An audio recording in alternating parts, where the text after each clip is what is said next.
All right. Obviously excited this week to come off a win. Proud of the guys for what they did. Excited to get ready to play Michigan, play a Big Ten team at home. Excellent team, number 2 team in the country for a reason. So great opportunity for us, experience for us. We'll have to see tomorrow, Heinrich and Jeff, in terms of who can, how they practice. Obviously, Heinrich didn't finish the game. We don't think it's much, but I reserve judgment until I see him, see where Jeff's at. So we have a full picture on that. And Luke Reimer, still would be questionable for the game as we sit here right now. So we'll see where he's at. With that, I'll see what questions you guys have. Coach, how do you look at this Michigan game and kind of make the team look at it as a huge opportunity to do something really cool instead of more of a challenge going up against the number 2 team in the nation? Yeah, we're going to play every team we play. No one came to the University of Nebraska to not play good teams. We started off with a tough schedule. We played on the road the first game. We started off with had some tough breaks in that game. Had a touchdown before the half. We thought maybe you never heard us complain about anything. We're not here to complain. We're not here to make excuses. We're here to play good football and win. We went to Colorado, top 25 team at the time. Probably still are. I haven't seen it. Played them. We're just going to play every week and battle. So this is a great opportunity. We have good players. We expect our players to play well. The game, this game will be about blocking and tackling, covering, getting open, making throws. So we'll just play it and do that for every week for 8 weeks and see what happens. You guys are number 6 in rush offense and number 1 in rush defense. What does that say about your team to this point? Well, it's a step in the right direction for the blueprint of what we want to do. I'm not a super big stats guy in that. I think sometimes they can be misleading. But I do think it for a team that was, I think, 108th last year in rush defense, and it's not like we played. We played a Big Ten team. We played a Pac-12 team. We faced a team in Northern Illinois. So we faced some good teams. I think it's trending in the right direction. This is a team that's going to come in that's going to try to prove a point on the ground against you and run the ball at you. And so guys have to be up for the challenge. But just from a 50,000-foot view, what we're doing, the blueprint that we want to have is moving in that direction. So we just have to keep accelerating it each week. What does it say about your practices, especially those Tuesday and Wednesday practices, and their effectiveness in achieving what you want? Yeah, I get a little animated on the sideline sometimes, and we had a play late in the last game where one of our players overran. It's all we talk about is tracking the near hip and our angles. Overran a play, and I screamed at him like, all those spring practices and all those fall camp practices for that, and again, we had the game won, and I'm kind of challenging the guys to have a little fun with them, but we believe that everything that happens in the game happens in practice, good and bad. So, we're going to build this program by developing, and that comes through practice, by challenging our guys. Even something as silly as we practice on Wednesday nights the last 2 weeks down on the grass fields. We take a break, we go in the locker room, we come back upstairs. We go in the stadium. We did that for multiple reasons, but even when we went out after the weather delay, it was like, hey, this is team compete, man.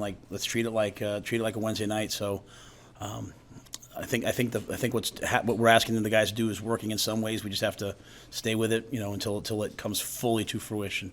The blueprint that Michigan has used to get to the playoff the last 2 years, physicality, all of that. How much is that in line with the way that you want to build this? Everything.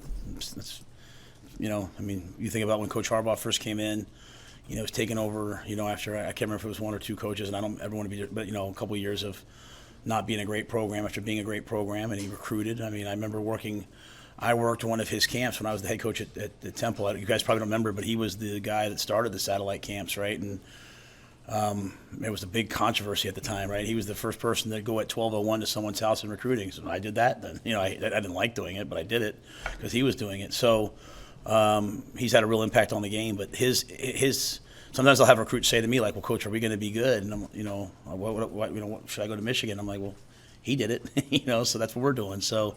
So his blueprint for building that program for the way that they play, a lot of those things are similar. Obviously we want to have a little bit of an option element at times too, so there's differences, but the overall arching blueprint for being great on the O&D lines, having good quarterback play, being physical with tight end, all those things, that's what we're doing. I know you were really proud of Anthony on the blitz pickup on the touchdown. How do you think overall he and Emmett Johnson did, when the ball wasn't in their hands on Saturday? Yeah, I thought it was good. We just did the TV show. I know we had 3 sacks. A couple of those were just an RPO where it's not there. Like Heinrich's just got to hand the ball off or get outside the pocket and just throw it away. As I said to him, like, don't start being something you're not, man. Like, please don't be that guy. Heinrich, just if the play is not there, like, we as a team, I hope we've all learned, like, just don't make a bad play worse. So we took a sack late in the game and 4 minutes on a play we never should take a sack on. So as I tell our team, forget about this, who we're playing this week. Just as I tell our team, just because you win doesn't mean there's not the same issues that you had when you lost. And so to answer your question, I thought they did a good job. We missed one. We missed one blitz pickup, and Heinrich had to get outside the pocket and throw it away. It was a pretty exotic blitz package from Louisiana Tech, and they'll be tested this week. This is, these guys on defense, Coach Minter and all those guys, they know they know protections. So, we'll have to do some things, with the backs, with the quarterback in the run game too, on third downs maybe. But I thought our tailbacks did a good job. Hey, Coach, what kind of growth have you seen from Bryce Benhart, just year over year, from what you saw before and what you're seeing now?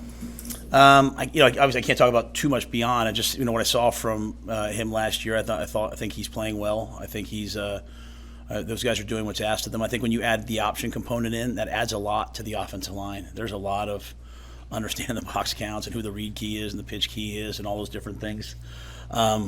But I think Bryce is playing well, and they're certainly going to get tested this weekend with the edge players that Michigan has.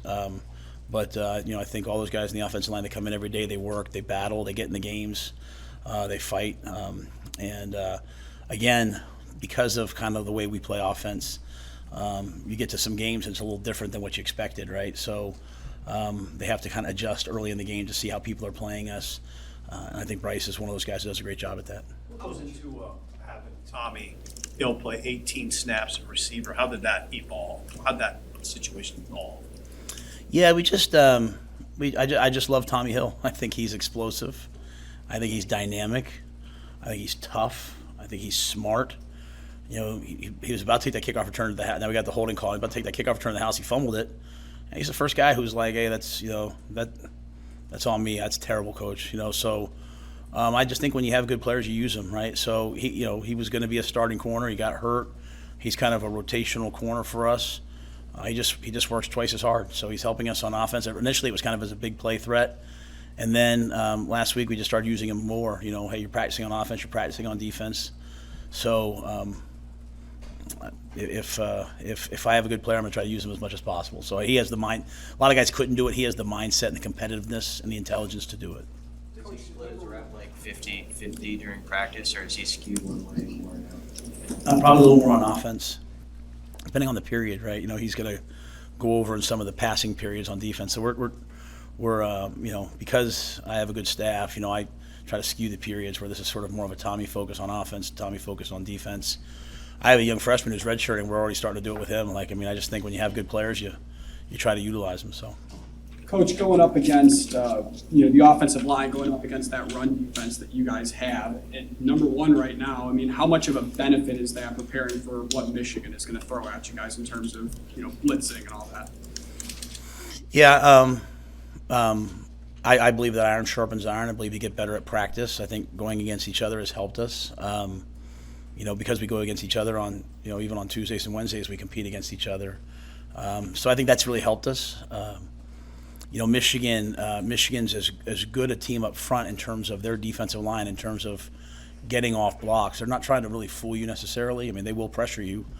But, they are as good a team in terms of playing with their hands, and you think you have a window and they get off. And so you have to be content with 2 and 3 and 4 yard runs, right? And you have to get your backs to run hard, and there's not going to be gaping holes against Michigan. It's not going to happen. It's going to be kind of that type of a game. So our guys get better from practice. I also think our guys get better from the trade teams that we have.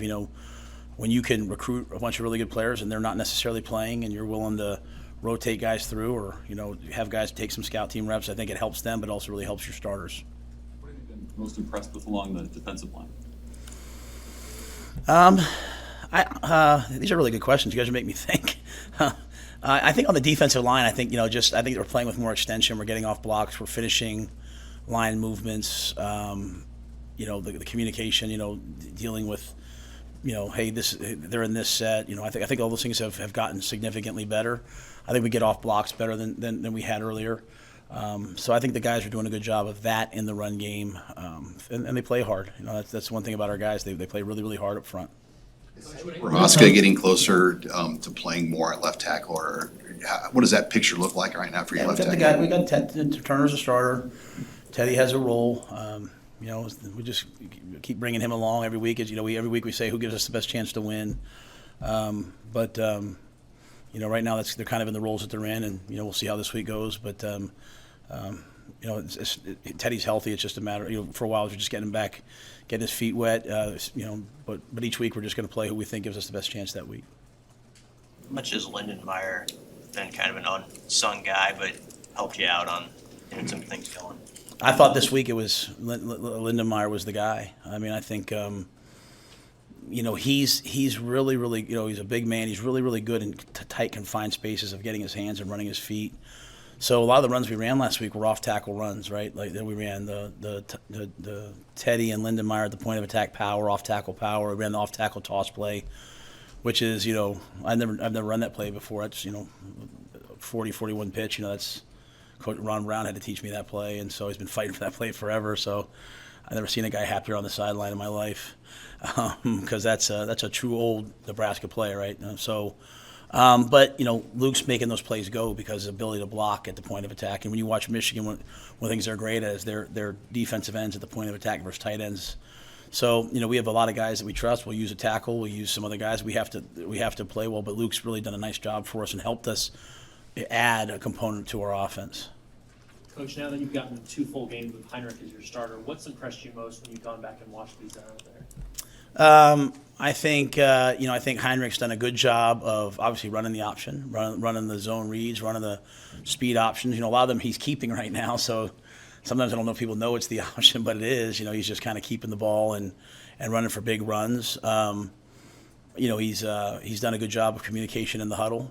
The same problems are still there. We still dropped the snap on the first drive of the third quarter. We scored a touchdown. We still just reached down to, instead of falling on us, reached down to pick it up, and he scampered. So we still have a lot of coaching to do, and I can only say that because Heinrich is such a team guy. He recognizes it. So he's a young player. He's going to make good plays. He's going to make some mistakes. I just like the way he's kind of got the mindset that we preach about what's next, like whatever happened, come back the next play. It's really great when you have guys who aren't sensitive that you can coach. You don't have to worry about how you say it to them. And Heinrich, he's that guy. So, we can coach him. And I thought in the passing game, hitting that seam route to Billy in the 2 minute before the half, I thought he did some things, finding Fedoni on the touchdown. He did some really good things. There were some other things we left out there that I thought we could have made. So just keep accelerating him week after week. And if he's playing, we expect him to play well. Back to the drive right before halftime, you went into halftime with 2 timeouts left. Is that how you wanted that sequence to unfold, or would you have done something differently? No, I thought. I mean, I know it felt weird. I know the crowd was getting antsy. At the very least, I did not want to give them the ball back. I didn't want to risk them, coming after a punt. They got a good returner, so I wanted to get the first down. That play that went to the huddle and took a little bit of time. Maybe that was, maybe we would have just gotten the ball and run a play. But I felt like once we got the first down, the thing would be tilted in our favor, and we had enough timeouts to be able to manage that. So I mean, maybe would I have done it differently? I don't know. I don't really get that option, But I did feel like we got down close enough field goal that we should make. Tristan can make that field goal. Tristan's good, he's going to keep. We're going to keep kicking him till he gets comfortable and makes the kicks. And I thought that was managed fine for the situation that we're kind of where we are right now in that game. I wanted to get that first down. Because when you think about it, we talk a lot about that middle eight, the last 4 minutes of the first half, the first 4 minutes of the second half. We had the ball coming out of half. We go down. If we make that field goal, we scored on the first drive coming out. That's a 10-point swing. And so, to me, that's how you win games. You go all the way back to Minnesota. We go down, we score a touchdown. We don't get it, right? We end up throwing the pick, so it doesn't work out for us. But then we come out, we score the first drive coming out of the half. So those 10 and 14-point swings to me are how you win games when you're facing good teams. I was glad to see Heinrich operate in that 2 minutes. I was glad to see him find the seam because, they hadn't played really a lot of cover three, so that we're expecting these other coverages. They come out in cover three, he finds a seam route. So that was really good reps for him. So, as he continues, I keep telling the guys, as they continue to play well and they continue to show us what they can do, the more you open things up and let the guys go. So that was really good to see him do that. Have you picked up with Heinrich on how people outside of here, in the stadium on Saturday and outside, feel about him, whether it's the style of play, personality, where he's from? I mean, do you get the sense of kind of like what's happened these last 2 weeks with him? No, I can't pay attention to that. If I ever started to pay attention to that, I would lose the moral high ground with the rest of the players. I remember years ago I was coach of the year at Temple, and we're walking down the street, and I had some guy like, "Coach, we love you," and I remember looking at Bryant saying, "Is that real?" And he said, "What?" I said, "Is that real?" He said, "No." I said, because he sat in the stadium last year and heard me booed. So, I think it's important for our players to understand, like, it's we love it when people love us. We love it when people support us. But it's hard being the starting quarterback. There's going to be a time when everyone's upset with you. You know what I mean? Like, so the best players play, and I can't ever let it be anything other than that. Even to sense it, right? Like, it's a great story right now. I don't want to. I hope I don't see his face on. I joked around last week. I don't want to see a Harburger at one of the local restaurants. I want him to play quarterback when he's playing quarterback. And Jeff's seen it both sides too, right? Jeff. I've seen both sides of it. So that's not about the outside world. I'm not saying anybody else. I'm saying about our guys here. Like, just focus on today. The guys on our team that aren't playing to the level they're capable of, a lot of them are worried about things other than just like football. Make everything football and things will work out for you. And I show them, they think I'm corny. I show them every Kobe Bryant video possible. I show them but we all have a craft, master your craft. So I'm sure it's a great story for right now, but if we'll see how it is on Sunday if he plays. So I just want him focused on football. So how do you think he's dealt with that? Have you seen him deal with the eyes on him? Yeah, I only see them here, right? Like, I don't see them outside. He seems like he's been great about it, but again, we talk a lot about what we think the guys should do, but they have to do it, and so seems like it's been great, but we have to kind of go from there. We have to kind of figure out what it is. I have no concerns about that with him, though. He seems like a pretty humble kid, from everything I've seen. So. But again, it's all fleeting. It's day by day, man. You gotta perform today, and you gotta perform every single day that you're out there. Just to be clear, so your approach to quarterbacks this week is how do you manage that this week? I play the guy I think gives us the best chance to win. So it's unique in that I have a guy that was the starter that couldn't finish the game really, and then I had another guy that was a starter this past game that couldn't finish the game. So I had two quarterbacks that couldn't finish the game. So for me to sit up here on a Monday and say this is what's happening, this isn't like gamesmanship. Both guys do the same thing really. So it's not like it's. My job is to get everybody ready because Chubba was going into the game as the number 3 and he was down there at the end of the game playing, right? So we get Chubba reps. Everything we do is reps, because I don't know who's going to play. I don't know who the hero is going to be this week. I don't know who the hero is going to be next week. So. I don't know. So we just try to split the reps because we get so many reps because we're always doing multiple drills. It's the Nebraska way, and we do it. So that helps us as opposed to most teams. I'm sure the answer is all, but is there an order of concern when it comes to Michigan's offense, the thing that you're looking at first to stop, and the receivers and tight ends that concern you on their team? They're all excellent players, and I think when you look at a team like. Michigan, I think you look at everybody that they have, the great backs that they have, but quarterback, is an excellent player. He can beat you with his feet. Just when you think you're going to overload the box, he can pull his own read down. He can run a quarterback bounce play. He can spin it. So it's an excellent offense, well put together with a great offensive line, great tight ends, great backs. So they'll challenge every single aspect of everything that you do defensively because they're not afraid to say, hey, we're going to run this ball and get it to the unblocked player.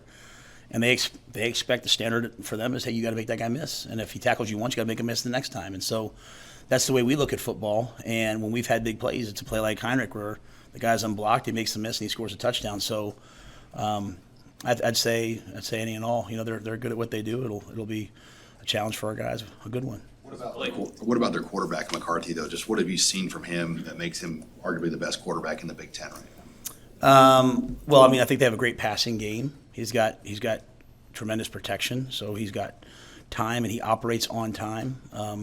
He knows where to go with the football. Like, you play man against him, he goes to the route they think is that they designed to beat man. He attacks coverages. As I said, he's excellent with his feet too. So he's a dual threat quarterback that plays as a pro style quarterback, but when he needs to, he can run. And he's got poise. The game's never too big for him. So I've watched a lot of tape on them. I've watched them last year. I've watched them this year, and I think he's. They've beaten 2 3-1 teams. They've beaten 2 teams that are undefeated other than playing them, and they beat them pretty soundly. So he's played against good competition. He's just good at everything he does. Does Corum remind you of anyone? Corum's an excellent player. I don't know who I'd say necessarily. I mean, I think he's got elite burst, vision, lateral quickness. He's tough to tackle. I think a lot of people make the mistake. They try, you try to tackle him low, you're going to bounce off his legs. So who that is, I'm not great at those kind of things. I'm sorry, but he possesses a lot of traits that make him hard to tackle and hard to defend. You rotate a lot of guys at those linebacker spots. What have you seen collectively from that group? Well, I mean, I think at the 2 inside linebacker positions, not counting necessarily the jack. The jacks all kind of do a little something different, and so we try to utilize those guys based upon what we're doing. The other guys, Javen kind of comes in on third down a lot to cover, and they play hard. They're physical. They tackle. I think Nick's got his feet underneath him right now. We've played a lot of those guys because if we get in a situation like this where we're not sure if Luke is ready to go, we have other guys who have a lot of reps. I just always feel like there's nothing worse than asking a guy to go in and play in the fourth quarter when he's been standing there all game. There's nothing worse than asking a guy to go start game 6 when he hasn't played. So we've played a lot of guys. And when you face a team like this that's physical, that's going to run the ball right at you, you better have guys that are ready to go and other guys that are ready to step in. So. I think the linebacker group's played well, and they have to play well again this Saturday. How do you build toughness, not just physical toughness, but mental toughness in the course of the season? Throughout the season, I think a lot of that comes to the off season. I believe that I could talk for hours on this, but I believe that toughness is a skill. I believe it's a muscle. I don't believe it's something you're innately born with. I don't believe that, I believe it's a skill. And so I think there's a great book by Steve Magnus called Do Hard Things. And I think that great coaches and great organizations, just kind of scaffold and just give guys hard things to do that they're capable of doing. The old school, make them do things so hard that they quit's not really what it's supposed to be. But, we've tried to be a team that, asks our guys to do things that are just well within their range, but that are really hard, and teach them that there's a positive application for pain and to embrace the things that are hard.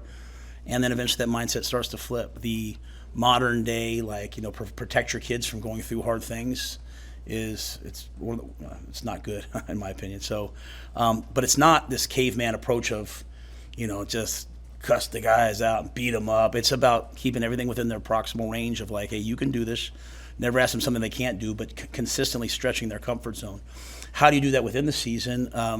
You have to blend sports science with mental toughness and understanding that because of the attention that's on what these guys do, that is in and of itself as much, if I can make them all just turn off their social media mentions, I would, but I can't. So, that is one of the hardest things. You have to build mental toughness so that they can withstand. One day, everyone says something great about you, then the next day it's not. And so, but I do think it's about our entire off-season approach. It's really, Sam, everything that we do is to build a toughness and a resilience that builds players up, not beats them down. And that's why everyone's the shame to me in society now is people think of coaches always as almost people that are on the attack, and because there are some that are like that, but great coaches scaffold and build and just keep bringing players to just a level just beyond what they think they're capable of, and then you look up one day and they're so much better, and they're so much stronger, and they're so much more mentally tough. And so, last thing I'll say, and then this is probably way too long, but I like that question like this.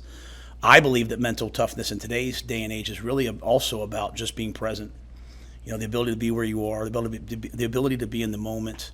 And that's one of the things that I keep challenging our guys. Some of our players aren't playing at the level they're always capable of because they're like a play ahead. Like the play starts and they're already trying to do what they think is going to happen instead of just being in the moment. Like, hey guys, just catch the snap. Hey guys, just put your eyes on the receiver. Just do exactly what you're trained to do. And so as teams get good and as they get confident, they stop worrying less about everything that's happening around them. They start being more in the moment. So that's Dr. Haskell. That's Corey. That's the coaches, and that's also the players, the commitment they make to their mental health and mental strength, competitive mindset. Yeah, follow-up to how do you balance the necessity for mental toughness, but also the necessity for mental health? Well, I think it's the same. That's what I'm saying. I think of mental health as a continuum, right? So on one end you have elite, competitive mindset, and on the other end, probably you would have, and this isn't my take, this is, the Dr. Perry at the Carolina or Dr. Haskell, true mental illness. And then we're all always somewhere in the continuum, right? So we tell our guys, man, if you broke your leg, you're going to see the trainer, right? And if you're sore, you go see the recovery guys, right? And if even when you're feeling great, we still ask you to get in the ice and make sure your body's being taken care of. Well, it's the same thing with your mental health and mental wellness and mental approach, right? When you're really struggling, you see somebody, but when you're kind of going along, we're still working constantly on our mindset and our mental health and our mental approach and the way we see things. And then in our anxiety, a guy like me, I struggle with anxiety. I sit there and can't sleep at night. I sit there and, man, what's going to happen? And that's just football. Imagine my kids. Imagine my son. I just try to talk openly with our guys about, man, I struggle with worried about what's next and trying to be in the moment. So whether it's taking 2 days a week and doing mindfulness with the players to make sure we're building that skill of being present, or if it's having these resources, I think all of that is one continuum as well as health. And so if these things over here are struggling, it's really hard to deal with this. And then we want to have an organization where we know what's going on with the players. It's really hard to be present. It's really hard to be mentally tough when, your mom's sick at home, when, someone in your family just, had something happen to you. So we don't want to be an organization that's football only. And so we try to have a welcoming presence where guys know that within our building they can be psychologically safe. They can talk about the things that they have going on. They have resources. They have people that care about them. So I think that's our job. I think the football is the fun part. The real job is making sure these guys' lives are okay, and again, in today's day and age, it's not just it's their mental health. It's the decisions they make. And so we're constantly working on that. Mental toughness is not beating players down. That's what people think. It's not that. It's building them. You don't build muscle by not lifting. You know what I mean? You don't build muscle by saying, hey, you're strong. You build muscle by lifting. And so I believe we build mental toughness by doing hard things that are in our proximal range, and we just get better and better and better and better. And I read about it so that I can adequately try to explain it to players, and then I let Dr. Haskell and the experts actually really talk about it. So thanks, guys. Thank you. I did this last week.